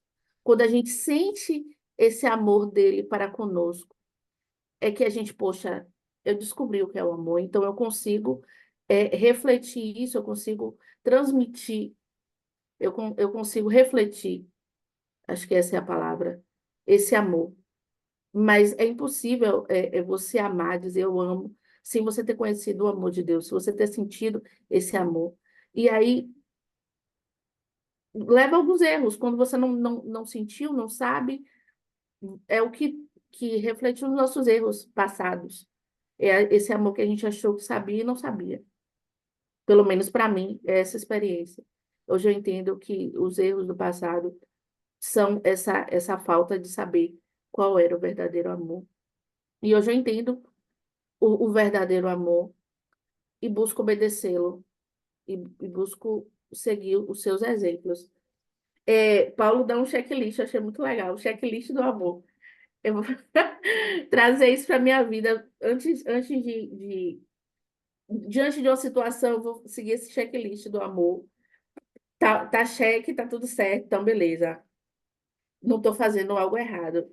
Aí ele traz, né, que o amor é paciente, é bondoso, não tem vaidade, sem ciúmes, não é grosseiro, não é egoísta, é eterno, não se irrita, não guarda mágoa, não desiste, suporta tudo com fé, esperança e paciência. Isso é muito bonitinho. Ah, é a minha vida com Deus. Acho que eu terminei falando isso. Ah, eu queria comentar sobre o que você falou, da pergunta que você colocou lá. Isso me remeteu a um texto que eu sempre fiquei intrigadíssima. Lucas quanto, meu Deus? Lucas 22. Dá uma olhadinha aí, Lia. 22, 31. Lá na Peraí, ceia. take it easy, peraí, calma. Muita calma nessa hora. Calma nessa hora que eu fechei a Bíblia tudo aqui. Lucas 22, fale. Verso 31. Lá na ceia, né? Sim. Jesus está conversando com Simão, né? Com Pedro. E ele fala com Pedro, né? Começa assim, 31. E Jesus continuou: Simão, Simão, escute bem. Satanás já conseguiu licença para pôr você à prova. Ele vai peneirar você como um lavrador peneira o trigo a fim de separá-lo da palha. Mas eu tenho orado por você, Simão, para que não lhe falte fé. Eu A fiquei ideia. intrigadíssima. Vá, Deus, vá. Deus, Deus deu licença, o diabo conseguiu licença para me testar, para testar a minha vida, para me peneirar, para me colocar à prova. E Deus está ali intercedendo em oração por Pedro para que ele resista ao dia mau e daquele dia mau ele consiga, quando ele vencer, consiga passar é, então Pedro, eu digo a Pedro que hoje. Cadê? Então Pedro disse: Estou pronto para ser preso e morrer com o Senhor. Então Jesus afirmou: Eu digo a você, Pedro, que hoje, antes do galo cantar, você irá 3 vezes, dirá 3 vezes que não me conhece. Mas ele disse que eu estou orando para que você, vício de amar, cadê, meu Deus? Não lhe falte 32. fé. E quando você voltar para mim, anime os seus irmãos. Fale, Lia. Em 32. Eu roguei por ti para que a tua fé não desfaleça. E tu, quando te converteres. Então, para mim, a chave é isso aqui, o te converteres. Vamos voltar aí novamente, 1 João, só que em vez de 4, 5. 1 João 5.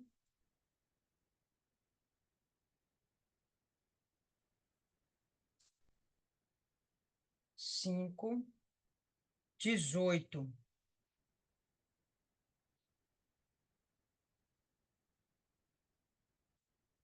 Chegaram?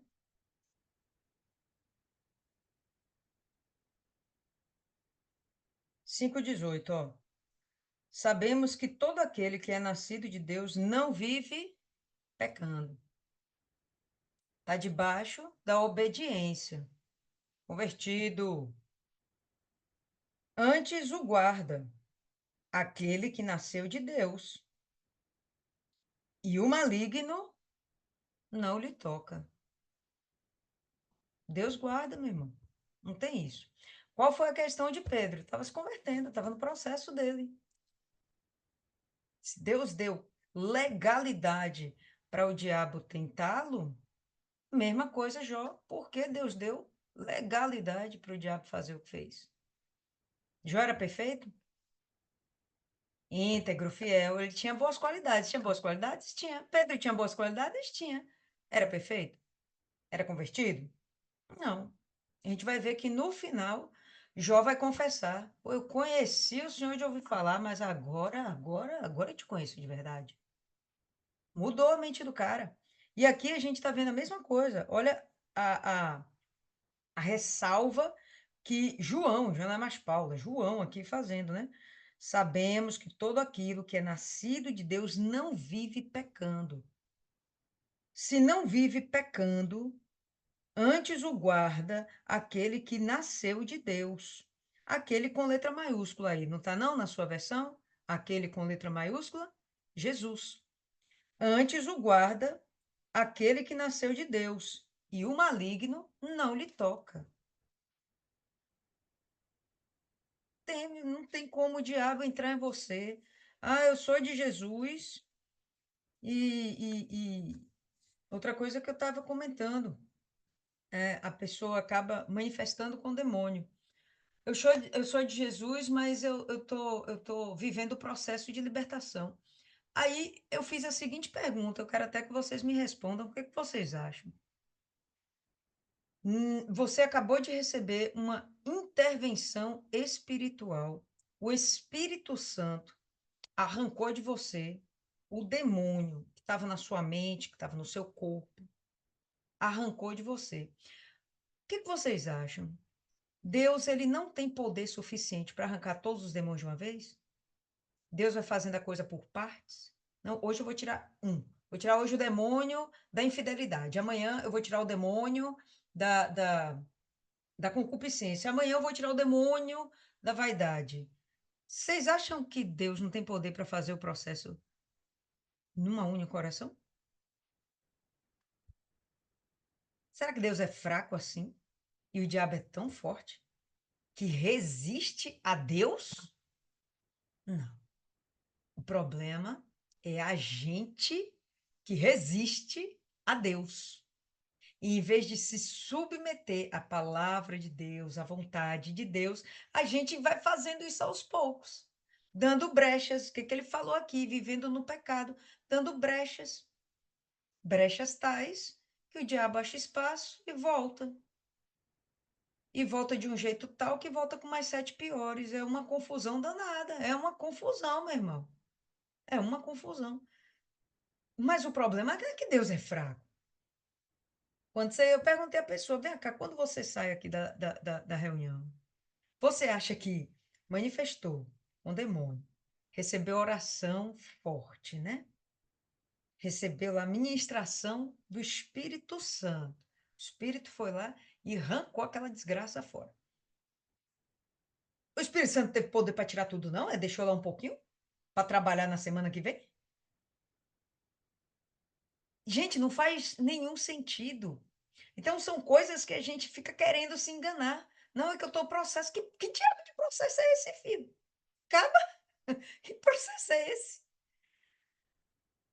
Deus não tem satisfação, prazer. Deus não tem desejo de resolver sua vida de uma vez. Deus vai ficar fazendo parcelado? É cartão de crédito? É? Não é não, pô. Não. Você sai dali da reunião, manifestando ou não, você sai livre, liberta.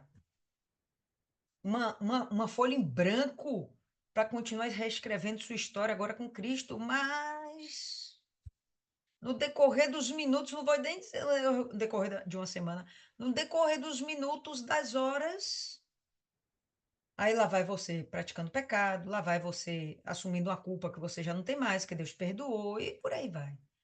Entende? Então, aí o pessoal ali colocou até no grupo, não, é, o diabo toca até onde Deus deixa, só não deixa tirar a vida. Não, gente, o diabo não toca. O diabo não toca. Acabou. A não ser que haja uma falha nossa. Ah, mas Paulo morreu torturado. É outra história. Isso aí não tem nada a ver com a ação apenas de Satanás, não. Isso é ação do homem. O que Paulo pregava era a verdade incomodava. A verdade de Paulo perturbava o Império Romano. Você tem noção do que é isso? Soldados desistirem de ir à guerra, porque antes eles tinham que servir aos falsos deuses e convertidos eles entendem que não podem mais fazer aquilo. Então os soldados romanos diziam: "Não vou para a guerra, porque eu não vou servindo esses deuses". Paulo era uma ameaça. Isso é só Satanás? Não, isso não é Satanás, isso é o homem. Maioria dos discípulos, a maioria dos homens e mulheres de Deus foram e são martirizados por causa da sua fé. Outra coisa é o diabo tocar. E sua vida financeira está uma destruição, seu casamento está uma destruição, entendeu? É outra história, dá para façam essa separação. Jesus falou: no mundo tereis aflições, tem de bom ânimo, eu venci o mundo. Que aflições são essas? É a respeito da mensagem da cruz. Mas você vê Jesus morrendo na cruz e você viu ele manifestando com o demônio? A Bíblia fala que Paulo, Pedro, Tiago, João manifestaram com o demônio? Então, amadurecimento que a gente tem que ter. E isso não é coisa que a gente ouve dos outros, é coisa que a gente lê na Bíblia, na palavra. Então, quando eu coloquei aquela questão lá para vocês, para a gente pensar, como assim o diabo pode tocar na minha vida?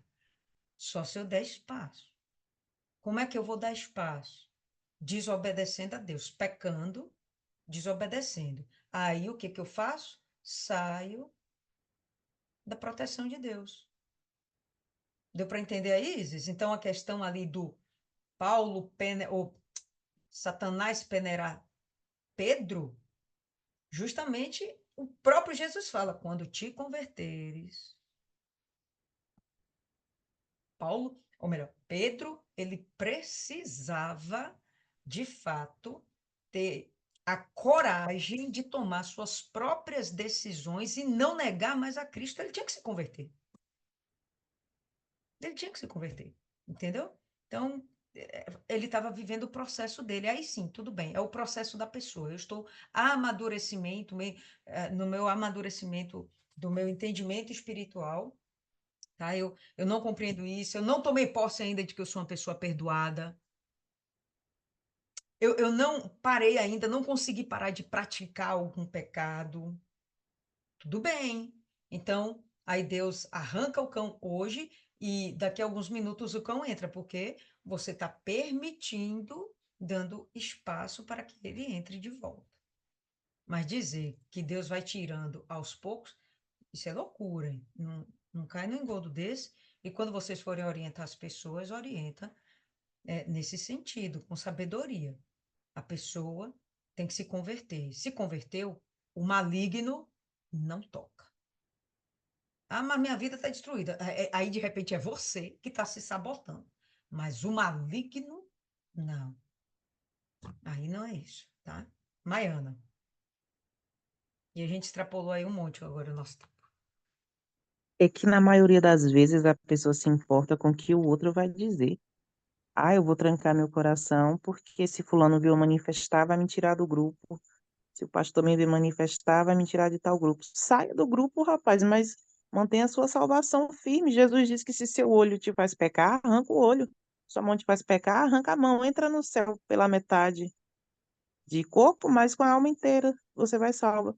Foi o que eu falei para essa menina. A menina falou assim para mim: Ah, mas eu roubei o dízimo, eu roubei a Deus, eu não peguei, eu toquei no dízimo. Eu falei: Sim, mas você pediu perdão? Ela ainda não. Eu falei: Por que que você ainda não pediu perdão?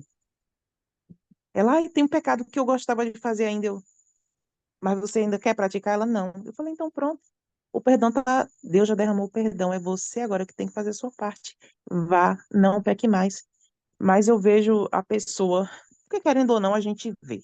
Tem essa história de, não, eu não vejo, não. Você vê sim. Você pode não comentar, mas você vê. A gente vai fazer oração numa pessoa, você vê a pessoa se tremendo, mas trancando o coração para manifestar, para o outro não ver.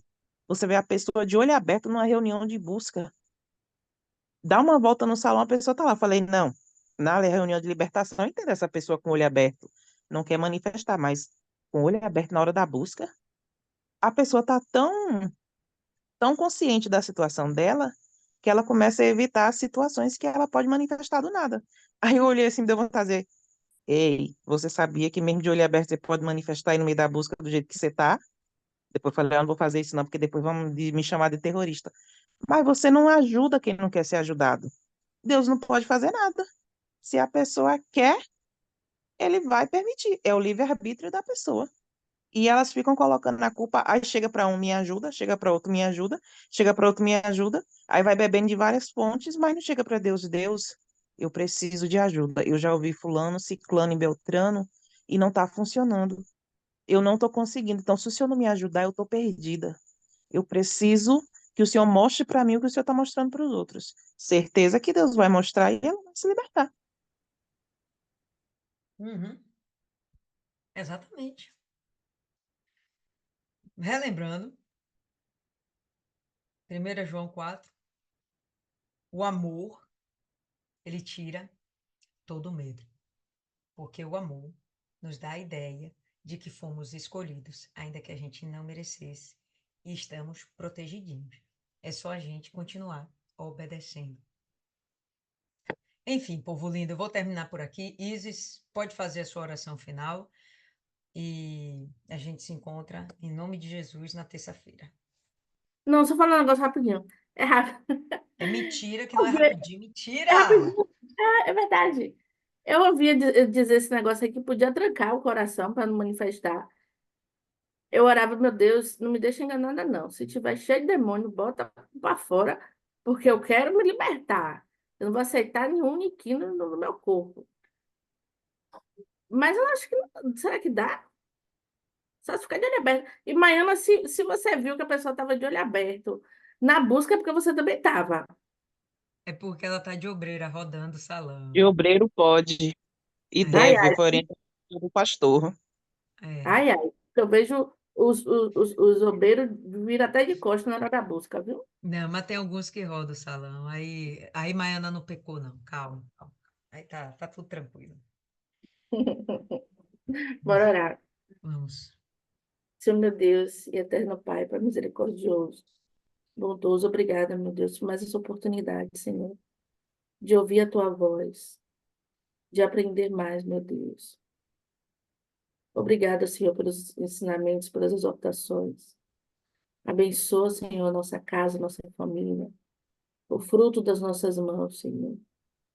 Nos dá um dia de amanhã de vitória, um dia na Sua presença, que o Senhor derrame sobre nós, Pai, a Tua unção, Senhor.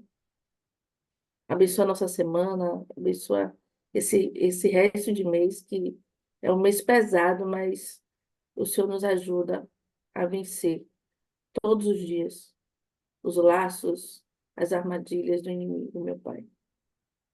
Nos dá um fim de noite abençoado, uma noite de paz, de vitórias. Derrama sobre nós as suas bênçãos, Senhor. Eu oro por aqueles que sofrem. Envia, Pai, o teu consolador para aqueles corações que sofrem, para aquelas pessoas que nesse momento pensam em tirar sua vida, Pai. Envia, Pai, o Consolador, e que elas possam sentir o teu amor. É isso, meu Deus, que eu te peço e te agradeço já com a certeza da vitória. Amém. Bem, povo lindo, por hoje é só. Deus abençoe e a gente se vê em breve. Hasta la vista, baby.